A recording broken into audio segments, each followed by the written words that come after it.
अस्सलाम वालेकुम फ्रेंड्स। मैं सफदर खान क्यानी। आप देख रहे हैं मेरा चैनल वॉइस ऑफ क्यानी।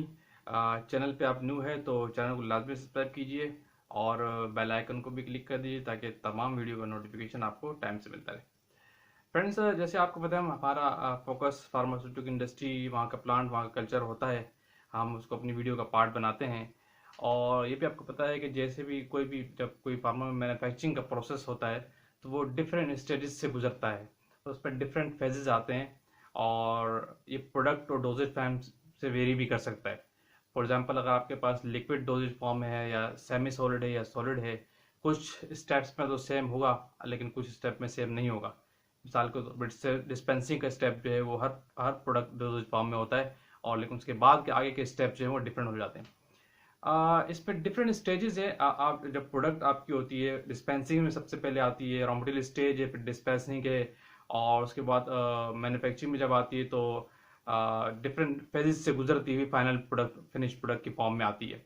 हम बेस बना के बात करते हैं टैबलेट की, कि टैबलेट ज़रा आसान है उसको समझने के लिए, और हर इंडस्ट्री में टैबलेट मैन्युफैक्चरिंग तो लाजमी होती है। बहुत से ऐसे मैन्युफैक्चरिंग प्लांट आपको मिलेंगे जहाँ पे दूसरी डोजेज फॉर्म नहीं होती लेकिन टैबलेट की डोजेज फॉर्म लाजमी होती है। इनिशियल कोई भी प्लांट जब अपनी मैन्युफैक्चरिंग में स्टार्ट भी होता है तो सबसे पहले वो कोशिश करता है कि उसके पास टैबलेट मैन्युफैक्चरिंग हो। बाकी चीज़ें जैसे कैप्सूल हो गया, सेमी सॉलिड हो गया, ऑइंटमेंट हो गई, क्रीम हो गई, लिक्विड हो गया, सिरप होगा, ये चीज़ें साइड बाय में लोग चलाते हैं, लेकिन जो पहली कोशिश उनकी ये होती है कि टैबलेट उनके पास हो अगर वो सॉलिड डोजेज की फॉर्म में काम करना चाह रहे हैं तो हम आज इसी इससे रिलेटेड मैन्युफैक्चरिंग स्टेटस हम एक प्रोसेस को जानेंगे, एक स्टडी को जानेंगे कि वो होती क्या है। क्योंकि हमने कहा कि प्रोडक्ट जो है डिफरेंट स्टेजेस से गुजरती हुई जाती है, फाइनल स्टेज पे आती है। तो उन दौरान डिफरेंट फेजेस पे जब प्रोडक्ट गुजरती है, उन फेजेस में एक स्टेज आती है नॉर्मली जो इंडस्ट्री के अंदर है, जिसको हम कहते हैं प्रोडक्ट होल्डिंग टाइम स्टडी। तो वो क्या है प्रोडक्ट होल्डिंग टाइम स्टडी? आज हमारा फोकस होगा कि ये क्या चीज़ होती है और इसके फायदे क्या है और इसके बारे में अवेयरनेस होना क्यों ज़रूरी है। इसको हम आज बेस बना के थोड़ी सी बात करेंगे कि प्रोडक्ट होल्डिंग स्टडी टाइम क्या होता है। बेसिकली जब भी कोई प्रोडक्ट मैन्युफैक्चरिंग स्टेज से आती है ना, तो इंटरमीडिएट फेज में या फाइनल स्टेज पे या फिनिश स्टेज पे या डिस्पेंसिंग स्टेज पे, तो कोई भी प्रोडक्ट अगर किसी बिकॉज ऑफ सम रीजंस या कुछ प्लांट पे इशू आ गया, यानी आपने फेज वन में आए फेज टू में प्रोडक्ट रोकनी पड़ गई आपको, या फेज टू में आए फेज थ्री में प्रोडक्ट रोकनी पड़ गई, या इनिशियल स्टेज से आ गया और प्रोडक्ट आपको रोकनी पड़ गई, तो जो प्रोडक्ट अगर इंटरमीडिएट फेज में या ग्रेनुलेशन स्टेज में जब रुक जाती है या फाइनल स्टेज के फिनिश होने से पहले कहीं भी आप होल्ड कर देते हो उसको,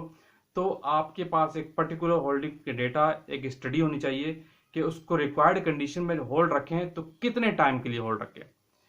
यानी आपके पास ये स्टडी होना बहुत ज़रूरी किसी मैन्युफैक्चरिंग प्लांट पे, वहाँ की टीम मैनेजमेंट के लिए, वहाँ की क्वालिटी इंश्योरेंस के लिए, वहाँ की प्रोडक्शन के लिए। ये स्टडी उनके पास होना, रिकॉर्ड होना बहुत ज़रूरी है कि कोई भी प्रोडक्ट या कोई भी डोजेज, कोई भी ड्रग किसी इंटरमीडिएट फेज पे अगर उसको जब होल्ड किया जाए तो किस टाइम पीरियड तक होल्ड उसको कर सकते हैं। क्यों? लेट्स सपोज अगर किसी प्लांट को इशू आ गया और वहाँ की टीम को पता ही नहीं कि इस डोजेज का किसी या ये वाला बैच या ये वाली मैन्युफैक्चरिंग या ये वाले प्रोडक्ट के बारे में उनको अंदाज़ा ही नहीं है कि लेट्स सपोज अगर कोई इशू आ जाए और प्रोडक्ट होल्ड करनी पड़ गई तो किस टाइम तक होल्ड कर सकते हैं, उनको अंदाजा ही नहीं है। उन्होंने होल्ड करने का लेट्स सपोज की स्टडी कहती हो कि उसको 24 आवर तक होल्ड कर सकते हैं या 72 आवर्स तक होल्ड कर सकते हैं, और उन्होंने उसको 4 दिन के लिए होल्ड कर दिया, तो प्रोडक्ट तो आपकी वैसी बेकार हो जाएगी, वो बस जैसी नहीं रहेगी, उसमें कंटामिनेशन भी हो सकती है, उसकी डिग्रेडेशन हो चुकी होगी। जो आपने पहले के स्टेप किए, लेट्स सपोज आप इंटरमीडिएट फेज में आए, ग्रेनुलेशन से गुजर गए, आगे गए, कोर स्टेज पे आ रहे हैं, लेकिन आपको होल्ड करने का क्राइटेरिया नहीं पता था, आपको बैच होल्ड की स्टडी का डेटा नहीं था और आपने उसको गलत होल्ड कर लिया, तो सारी मेहनत आपकी पहले की ज़ाया हो जाती है। इसलिए किसी भी बैच का ग्रेनुलेशन स्टेज का आपको होल्डिंग टाइम स्टडी का डेटा आपके पास होना बहुत ज़रूरी है। ये किसी मैन्युफैक्चरिंग में जब भी ये सिस्टम होता है तो अच्छी कंपनी में, तो आपके पास इसका एक प्रोटोकॉल होता है, एक डॉक्यूमेंट होता है, इस पर डिफाइंड होता है प्रोडक्ट वाइज और बैच वाइज कि हम इस बैच को या इस स्टडी को या इस प्रोडक्ट को या इस आइटम को इतने टाइम के लिए होल्ड कर सकते हैं। नॉर्मली ऑब्जर्व किया गया कुछ आइटम प्रोडक्ट्स ऐसी भी होती हैं जिनको 72 आवर्स का टाइम दिया जाता है। कोई टैंक्स होते हैं, वेसल होते हैं। लेट्स सपोज आपकी ग्रेनुलेशन स्टेज की हम बात करते हैं, अगर डिस्पेंसिंग आपने की, लेट्स सपोज आपने इनिशियल स्टेज से हम लेके चलते एग्जांपल्स ताकि समझने में आपको आसानी हो जाए। आपने बैच डिस्पेंस किया और उसके बाद आगे जा रहे थे कि पता चला कि प्लांट पे कोई इशू आ गया है, आगे मैन्युफैक्चरिंग स्टेजेस रोक दी गई हैं, तो अब आप उस बैच को क्या करेंगे? अब वो डिस्पेंस्ड हुआ मटेरियल वापस तो उस कंटेनर में नहीं डाल सकते ना, अब उसको वहां रोक दिएगा, उसको होल्ड करना है तो डेफिनेटली आपके पास स्टडी होनी चाहिए कि उसको कितने टाइम तक स्टडी कर सकते हैं, अदरवाइज वो आपका बैच स्पॉइल हो जाएगा, ज़ाया हो जाएगा, आपकी मेहनत ज़ाया हो जाएगी। लेकिन फिर इसे एक सवाल ये उठता है कि रॉ मटेरियल के लिए क्या स्टडी करेंगे, तो इंटरमीडिएट फेज या ग्रेनुलर स्टेज या फाइनल स्टेज या बल्क प्रोडक्ट की केस में हो सकता है। तो जाहिर है आप जब रॉ मटेरियल तो जब आपने डिस्पेंस किया उसको इस कंटेनर में निकाला, वो है तो उस फिलहाल रॉ फॉर्म में ये, और रॉ का डेटा आपके पास ऑलरेडी वैसे होता है इंडस्ट्री में, आप रॉ मटेरियल की टेस्टिंग कर रहे होते हैं, आपको स्टेबिलिटी का डेटा भी होता है फिनिश फॉर्म में भी, और रॉ मटेरियल के कंटेनर पे भी आप स्टोरेज कंडीशन लिखी होती है, क्योंकि वो अभी मैन्युफैक्चरिंग में नहीं आया, तो उस पर जो कंडीशन अप्लाई होगी, स्टडी टाइम होगा, वही होगा जो एज आ रॉ मटेरियल के केस में होता है। तो उसके सिनेरियो में वो चीज़ अलग अलग कोई डिफरेंट चीज़ नहीं होगी। ये डिफरेंट का सिनेरियो जो है जब ये आप जब प्रोडक्शन डिस्पेंसिंग से होकर जब मैन्युफैक्चरिंग में आएगा, लेट्स सपोज कोई ग्रेनुलेशन स्टेज पे है या आपकी प्रोडक्ट कंप्रेशन स्टेज पे, तो उस स्टेज पे कोई चीज़ अगर रुक जाती है तो आपको उसका स्टडी होना बहुत ज़रूरी है। मिसाल के तौर पर कोई किसी टैबलेट का आपने ग्रेन्यूल्स बनाए, उसको ग्रेनुलेशन फॉर्म में आप लेके आए, लेकिन उस ग्रेनुलेशन फॉर्म में कोई प्लांट पे कुछ इशू आ गया, अब वो ग्रेन्यूल्स तो आपने बना लिए, तो अब आपको क्या करें कि प्लांट पे इशू, अब कुछ टाइम तक मशीनरी आउट ऑफ ऑर्डर हो गई है, ऊपर से स्टेटस ये आ रहा है, तो आप उस ग्रेन्यूल्स को आप किस टाइम तक उस होल्ड कर सकते हैं, क्योंकि आपने ग्रेन्यूल्स बनाए हुए हैं, ग्रेन्यूल्स पे आपको पता खर्चा क्या होता है, आपको उसके डिग्रेडेशन होने के चांसेस बहुत ज्यादा होते हैं, क्यों वो मॉइस्चर अब्सॉर्ब कर लेता है बहुत जल्दी। तो आप उस ग्रेन्यूल्स को, आपके पास एक स्टडी होनी चाहिए कि अगर ग्रेन्यूल्स के केस में कोई केस आ गया, प्लांट इशू आ गया, हम इसको होल्ड करना चाह रहे हैं, तो आपके पास एक कलेक्टिवली डेटा होना चाहिए कि किस टाइम तक, स्टडी का डेटा होना चाहिए किस टाइम तक इसको हम होल्ड कर सकते हैं। इससे एक सपोर्टिव ये है कि इससे सबसे बड़ा फायदा ये है कि जो वहाँ की टीम होती है, प्रोडक्शन के लोग होते हैं, मैन्युफैक्चरिंग में वैसे ज़्यादा आते हैं, मैन्युफैक्चरिंग में ज़्यादा प्रोडक्शन ऑफिसर्स, प्रोडक्शन इंचार्ज, ये लोग इन्वॉल्व होते हैं, तो उनको बड़ा बेनिफिशियरी होता है, वो प्रोडक्ट की नेचर से अवेयर हो जाते हैं, वो जो भी आइटम जो भी ड्रग बना रहा है तो वो उनको उसकी नेचर का अवेयरनेस हो जाती है कि ये प्रोडक्ट को हम किस टाइम तक स्टडी कर सकते हैं, किस टाइम तक होल्ड कर सकते हैं,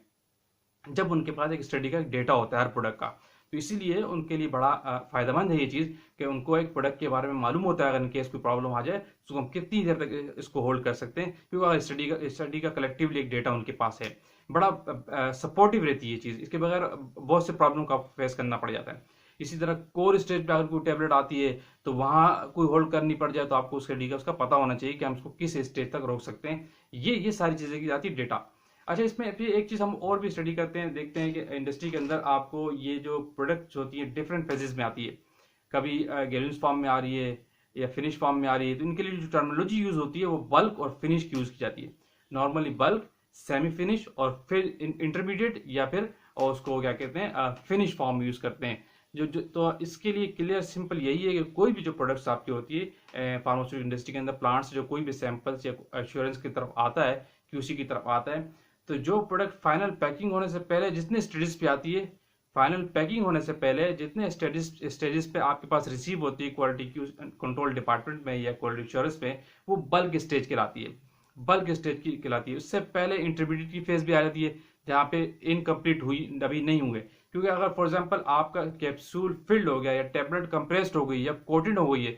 कोटेड फॉर्म में भी हो गया लेकिन अभी ब्लिस्टर नहीं हुआ है या पैकिंग नहीं हुआ है, जो कोटेड फॉर्म में आपके पास टैबलेट है वो भी बल्क कहलाएगी जब तक कि वो फिनिश पैकिंग में नहीं आती। इसी तरह उस कोटिंग टैबलेट का जो ग्रेन्यूल्स होगा, ग्रेन्यूल्स पीछे वाले स्टेज पे आ जाए, जो ग्रेन्यूल्स की स्टेज कहलाती है या कोर की स्टेज कहलाती है, वो इंटरमीडिएट के स्टेट कहलाती है। तो इन चीज़ों के बारे में आपको अवेयर होना बहुत जरूरी है कि फेजेस का आपको पता होना चाहिए, ये किसी भी प्रोडक्ट की ड्रग की ये कौन सी स्टेट है और किस स्टेट पे अगर हम प्रोडक्ट को होल्ड कर रहे हैं, उस तमाम स्टेट की स्टडी आपके पास होनी चाहिए। इसका पर्टिकुलर एक डॉक्यूमेंट होता है, एक सपोर्टिव पेपर होता है और एक स्टडी की होती है, R&D इन्वॉल्व होती है, और क्वालिटी एश्योरेंस को इस बारे में अवेयर होना चाहिए कि ये प्रोडक्ट अगर होल्ड की जाए तो कितने टाइम तक हम होल्ड कर सकते हैं, क्योंकि प्लांट पे इश्यूज किसी जगह पे भी आ सकते हैं, नॉर्मली कोई भी शट डाउन हो सकता है, मैन्युफैक्चरिंग के दौरान कोई भी फेलियर चीज़ हो सकती है, मशीनरी है, कोई भी चीज़ आउट ऑफ हो सकती है ऑर्डर, तो उसके लिए आपको अवेयर होना चाहिए। इसलिए अपनी प्रोडक्ट की हर स्टेज पे प्रोडक्ट होल्डिंग स्टडी का टाइम स्टडी जो होती है वो आपके पास उसके बाद डेटा होना चाहिए, चाहे आपकी कंपनी में जितनी भी प्रोडक्ट मैन्युफैक्चरिंग हो रही है। तो ये था बेसिकली आज हम डिस्कशन ना कि किसी भी ड्रग का जो है प्रोडक्ट होल्डिंग स्टडी टाइम जो है वो क्या होना चाहिए, इसके बारे में आपको अवेयर होना बहुत जरूरी है। इस वीडियो को हम यही क्लोज करते हैं, इंशाल्लाह फिर किसी और टॉपिक के साथ आएंगे। इजाज़त, अल्लाह हाफिज़।